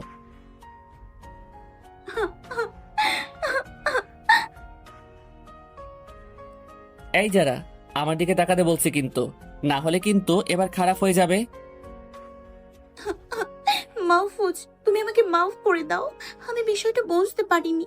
আমি তোমাকে অনেক ভালোবাসি, তাই তুমি যখন ওর হাত ধরেছিলে আমি সেটা মেনে নিতে পারিনি। আমি সেটা বুঝতে পারছি আমার পাগলিটা। হ্যাঁ, এখন আর একটু কাঁদবে না। যারা চোখের পানি হাত দিয়ে মুছে দিলাম। হ্যাঁ, এবার একটু হাসো তো দেখি। জানো তো, তোমার হাসি আমার অনেক ভালো লাগে। আমার কথা শুনে যারা হেসে দিল, আর তখন আমি ওর হাসি দেখে অন্য জগতে চলে গিয়েছিলাম। একটু মেয়ের হাসিতে যে এতটা মাদকতা থাকতে পারে সেটা যারাকে না দেখলে বুঝতে পারতাম না। তারপর যারাকে কোলে করে নিয়ে রুমে চলে আসলাম। তারপর রাতের খাবার খেয়ে বিছানায় শুয়ে পড়লাম, কারণ কালকে আবার কলেজে যেতে হবে। যারার সাথে খুনসুটি করতে করতে রাতে ঘুমিয়ে গেলাম। সকালে যারার ডাকে ঘুমটা ভাঙলো। তারপর ফ্রেশ হয়ে ল্যাপটপটা নিয়ে বসলাম। ল্যাপটপটা অন করতেই তো আমার চোখ খুশিতে জ্বলজ্বল করে উঠল, কারণ আমি বিদেশে যে ভার্সিটিতে পড়ার জন্য আবেদন করেছিলাম সেখানে আমাকে সিলেক্ট করে নিয়েছে। আসলে আমার অনেক দিনের ইচ্ছা যে আমি দেশের বাইরে গিয়ে স্টাডি করব, আর আজকে সেই স্বপ্নটা পূরণ হলো আমার। কি যে খুশি লাগতেছে, কি আর বলবো। যাই হোক, তারপর সকালে নাস্তাটা সেরে যারাকে নিয়ে কলেজে চলে গেলাম। কলেজে গিয়ে দেখি তায়েবা একা একা বসে আছে। তারপর যারাকে তায়েবার সাথে পরিচয় করিয়ে দিলাম। ভালো কথা হলো তায়েবাও যারার সাথে একই ইয়ারে পড়ে, আর ডিপার্টমেন্টটাও এক। তারপর ওদের থেকে বিদায় নিয়ে আমি ক্লাসে চলে আসলাম। আজকে স্যার এসে সবাইকে কিছু নোট দিয়ে গেলেন। 2টা ক্লাস করে বাইরে চলে আসলাম। তারপর দেখি মাঠের মাঝখানে যারা আর তায়েবা বসে গল্প করতেছে। আমিও ওদের সাথে যোগ দিলাম। অনেকক্ষণ কথাবার্তা বলে দুপুরে বাসায় চলে আসলাম। তারপর রুমে গিয়ে শাওয়ার নিলাম, খেয়ে দিয়ে ঘুমিয়ে গেলাম। ঘুম একেবারে বিকালে ভাঙলো। উঠে দেখি যারা আমার বুকের উপর শুয়ে আছে। তারপর যারাকে ডাক দিতেই ঘুম থেকে উঠে গেল। তারপর দুজনে ফ্রেশ হয়ে বাইরে থেকে ঘুরে আসলাম। তারপর রুমে চলে গেলাম। রাতে খাবার জন্য আম্মু এসে ডেকে গেল। তারপর দুজনে মিলে খেতে চলে গেলাম। সবাই মিলে খেতে খেতে আমি স্টাডির কথাটা বললাম।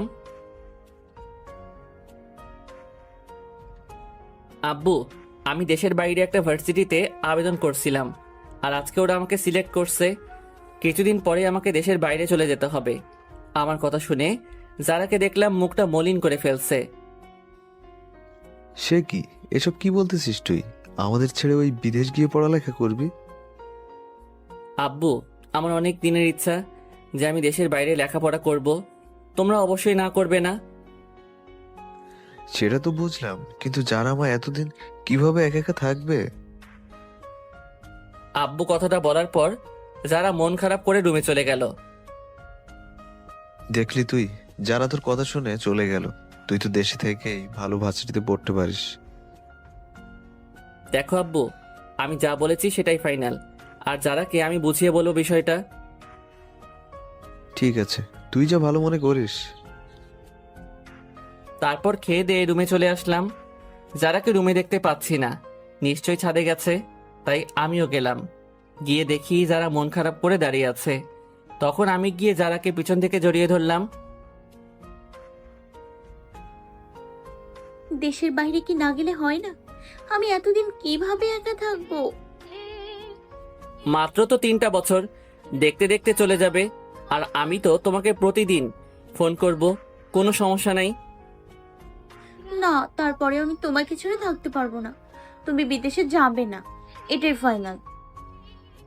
যারা আমাকে যেতেই হবে, কারণ এটা আমার অনেক দিনের ইচ্ছা। তুমি যাবে না, আমি তোমাকে যেতে দেব না, আর এটাই ফাইনাল। না হলে আমি কিছু একটু করে ফেলবো। মাহফুজের প্রচন্ড রাগ হয়ে যায় যারার কথা শুনে। আমি বিদেশে যাব আর এটাই ফাইনাল বলে মাহফুজ পিছনে সরে যেতেই ছাদ থেকে পিছলে যায়। মাহফুজ নিচে পড়ে যেতে গেলে যারা মাহফুজের হাত ধরে ফেলে, তারপর শক্ত করে জড়িয়ে ধরে। পাঠকরা তো কত কিছু ভেবে ফেলেছেন যে মাহফুজ মরে যাবে, এই সেই। আরে ভাই, আমি মারা গেলে গল্প শোনাবে কে? যারা বলল, আমি তোমাকে কখনোই আমার জীবন থেকে হারাতে দিব না, সব সময় আগলে রাখবো। আর আমি বুঝতে পারছি যে তুমি বিদেশে পড়ালেখা করবে, সো আমি তোমাকে যেতে দিব, তবে অনেকগুলো শর্ত আছে। তো আমার কলিজাটা, শর্তগুলো একটু শুনি। 1 ঘন্টা পর পর আমাকে ভিডিও কল দিতে হবে, সব সময় আমার কথা মনে করবে, কোনো মেয়ের দিকে ভুলেও তাকাবে না, মাথা সবসময় নিচু করে রাখবে, ভালো করে লেখাপড়া করবে। আর কোনো শর্ত বাকি আছে নাকি? হ্যাঁ আছে, মনে পড়লে বলবো। তারপর যারার সাথে রুমে চলে আসলাম। রাত অনেক হয়ে গেছে, তাই শুয়ে পড়লাম। সকালবেলায় যারার ডাকে ঘুমটা ভেঙে গেল। তারপর ওয়াশরুমে গেলাম ফ্রেশ হতে। ওয়াশরুম থেকে বেরিয়ে ল্যাপটপটা নিয়ে বসলাম। তারপর ইন্টারনেটে ঢুকে দেখি সেই ভার্সিটি থেকে আমার ফর্মটা পূরণ করে দিয়েছে। আগামী মাসে আমাকে চলে যেতে হবে দেশের বাইরে। মনটাও ভালো হয়ে গেল, কারণ অনেক দিনের স্বপ্ন পূরণ হবে। তারপর খাবার খেতে নিচে গেলাম, দেখি সবাই বসে আছে। আমি যেতেই খাওয়া শুরু করলো। খাওয়ার এক পর্যায়ে আব্বু বলল, মাহফুজ, তোর ভার্সিটির কি খবর, যেটাতে তুই অ্যাপ্লাই করছিলে? হ্যাঁ আব্বু, ওরা ফর্ম পূরণ করে দিয়েছে। আগামী মাসেই আমাকে চলে যেতে হবে। ওহ, ঠিক আছে, তাহলে এই কয়দিনে সবকিছু ঠিকঠাক করে নে, সময় তো আর বেশি নেই। হ্যাঁ আব্বু। তারপর খাবার শেষ করে রুমে চলে গেলাম। আমার পিছু পিছু যারাও আসলো। রুমে এসে কলেজে যাওয়ার জন্য তৈরি হয়ে নিলাম। যারাও তৈরি হয়ে নিল। তারপর দুজনে মিলে কলেজের উদ্দেশ্যে বেরিয়ে পড়লাম। কিছুক্ষণ পর কলেজে চলে আসলাম। তাইবাকে দেখলাম কলেজ গেট দিয়ে ঢুকছে। যারাকে ওর কাছে পাঠিয়ে দিয়ে আমি ক্লাসে চলে গেলাম।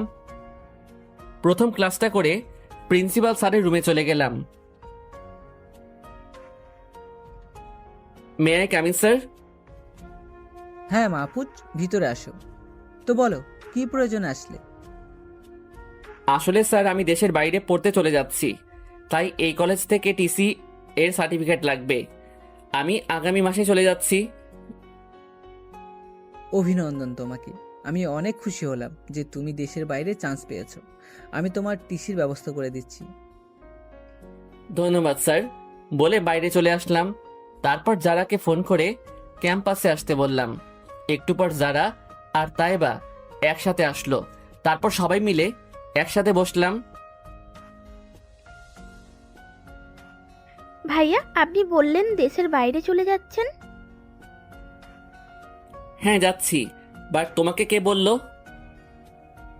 কে আবার? যারা বলেছে আমাকে। যারার দিকে তাকিয়ে বললাম, তুমি আর কয়জনকে বলছো, বলবে আমাকে? মাত্র তাইবাকেই বললাম। তারপর আরো কিছুক্ষণ গল্প করে কলেজ থেকে বাসায় চলে আসলাম। বাসায় এসে ফ্রেশ হয়ে খেয়ে নিলাম। তারপর একটানা ঘুম দিলাম। বিকেলে ঘুম ভাঙলে ল্যাপটপ নিয়ে ভর্তির কাজ করতে লাগলাম। এভাবেই আমার সময় কাটতে লাগলো। দেখতে দেখতে 1 মাস পার হয়ে গেল। এই 1 মাসের মধ্যে যারা আমাকে অনেক কেয়ার নিয়েছে, সবসময় আমার পাশে পাশে থেকেছে, আমার যাতে কোনো কষ্ট না হয় সেই জন্য যারা সব সময় দেখভাল করছে। এভাবে কখন যে সময় ফুরিয়ে যাওয়ার দিন চলে এসেছে বুঝতেই পারিনি। হ্যাঁ, আজকে দুপুরেই আমার ফ্লাইট। সকাল থেকে সবাই ব্যস্ত হয়ে গেছে আমাকে গুছিয়ে দেওয়ার জন্য। যারা তো সেই রাত থেকে আমাকে উপদেশ দেওয়া শুরু করছে, আমি কখন খাবো, কখন গোসল করব, কোনো মেয়ের দিকে তাকাবো না। তারপর আরো কত কিছু যে বলল অত মনে নাই। সময় দেখতে দেখতে সকাল গড়িয়ে দুপুর হয়ে গেল। এখন আমার পরিবার সহ এয়ারপোর্টে দাঁড়িয়ে আছি। আস্তে আস্তে আমার যাওয়ার সময় হয়ে আসছে। আব্বু আম্মুর থেকে এখন বিদায় নিয়ে যারার কাছে আসতেই আমাকে জড়িয়ে ধরে হু হু করে কেঁদে দিল। আমি এতদিন তোমাকে ছেড়ে কিভাবে থাকবো? আরে পাগলি, আমি তো মাত্র কয়েকদিনের জন্য যাচ্ছি। আর তাছাড়া আব্বু আম্মু তো তোমার সাথেই থাকবে। আমাকে যখন দেখতে ইচ্ছে করবে তখন ভিডিও কল দিবে, তাহলেই তো হয়ে গেল।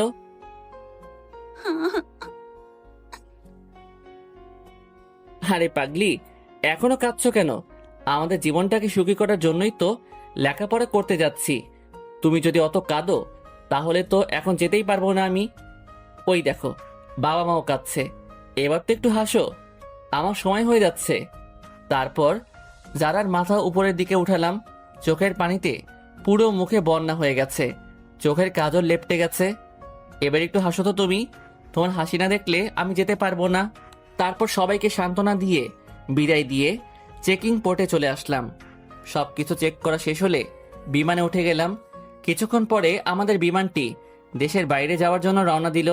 বিমানের জানালা দিয়ে তাকিয়ে দেখি নিচের সবকিছু ছোট ছোট পিঁপড়ার মতো লাগতেছে। কম্পিউটার স্ক্রিনে দেখলাম এখন 1000 ফুট উপরে আছি। ইয়ারফোনটা কানে গুঁজে দিয়ে গান শুনতে লাগলাম। কখন যে ঘুমিয়ে গেছি বলতে পারবো না। হঠাৎ একজন বিমানবালার ডাকে ঘুম ভাঙলো। বিমান থেকে নেমে আমার ভাড়া করা হোটেলের দিকে রওনা দিলাম। একটা কার নিয়ে হোটেলে পৌঁছে গেলাম। সত্যি বলতে শহরটা একদম আমার মনের মতো। হোটেলটাকেও অনেক পছন্দ হলো। যাই হোক, হোটেলে নিজের রুমে চলে গেলাম। রুমটা খুব সুন্দর করে সাজানো।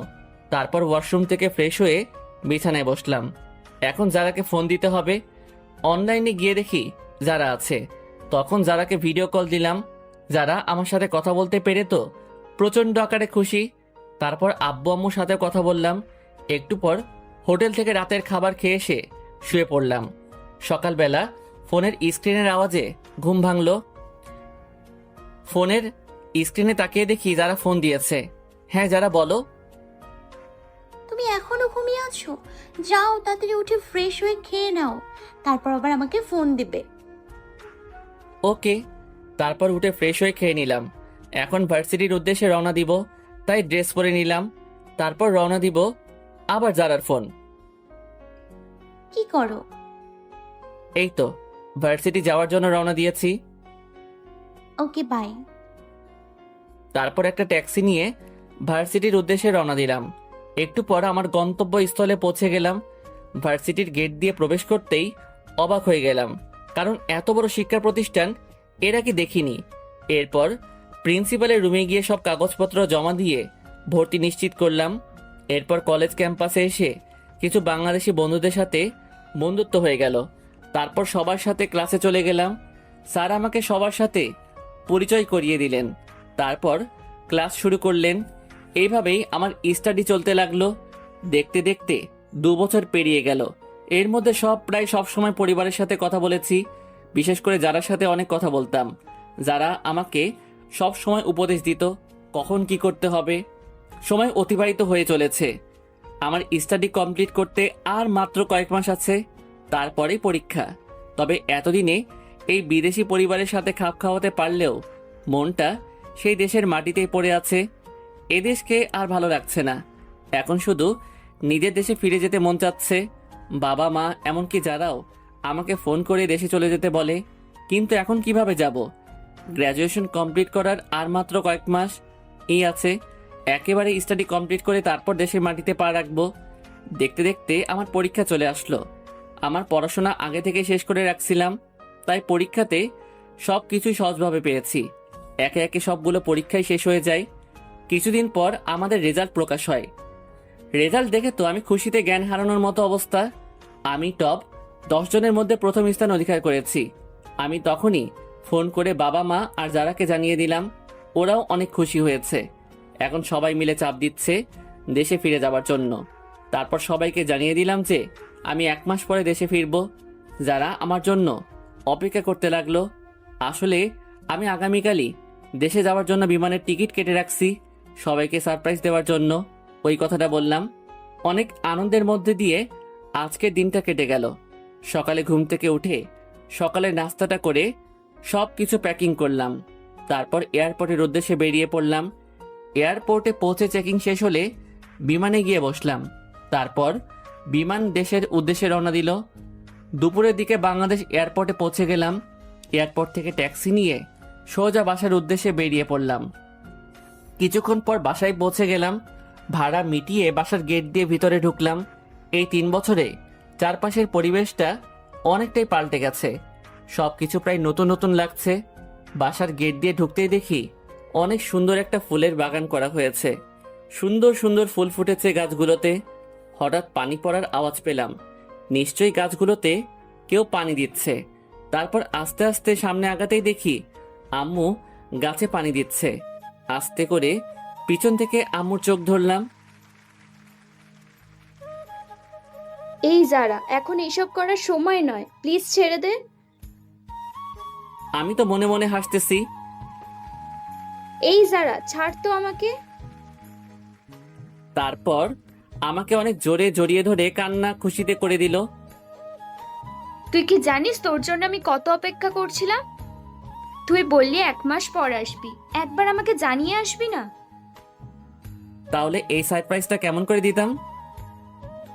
হয়েছে, এখন ভেতরে চল, অনেক ক্লান্ত হয়ে গেছিস। যারা কোথায়? কলেজ গেছে যারা, একটু পরেই চলে আসবে। তারপর আমরা ভিতরে গেলাম। রুমে গিয়ে ফ্রেশ হয়ে নিলাম। পুরো ঘরে সব জায়গায় আমার ছবি রাখা। পাগলিটা মনে হয় আমার কথায় সারাদিন ভাবতো। যাই হোক, ওকে আজই সারপ্রাইজটা দিব। তারপর নিচে গিয়ে খেয়ে আসলাম। রুমে বসে বসে ফেসবুকিং করতেছিলাম। তখনই কারো পায়ের শব্দ পেলাম। নিশ্চয়ই রুমে কেউ আসতেছে। তখনই রুমে যারা প্রবেশ করলো, আর হঠাৎ আমাকে দেখে যেন বিশ্বাসই করতে পারতেছিল না। প্রচন্ড গতিতে এসে আমাকে জড়িয়ে ধরে কেঁদে দিল। তুমি জানো আমি কত খুশি হয়েছি। সারপ্রাইজটা কেমন লাগলো? খুব ভালো। তারপর যারা ফ্রেশ হয়ে খেয়ে নিল। দুজনে বসে গল্প করতে করতে বিকাল হয়ে গেল। বিকেলে বাইরে থেকে ঘুরে আসলাম। প্রায় রাতের দিকে বাসায় ফিরলাম। সবাই মিলে রাতের খাবার খেয়ে নিলাম। তারপর যারাকে নিয়ে রুমে আসতেই দেখি পুরো ঘর ফুল দিয়ে সাজানো। এইরকম করে কে সাজালো? কেন, আমি সাজিয়েছি। আজ আমরা বাসরাত করব বলি মাহফুজকে বিছানায় ফেলে দিই। ভিউয়ার্স, চলেন আমরা এখান থেকে চলে যাই।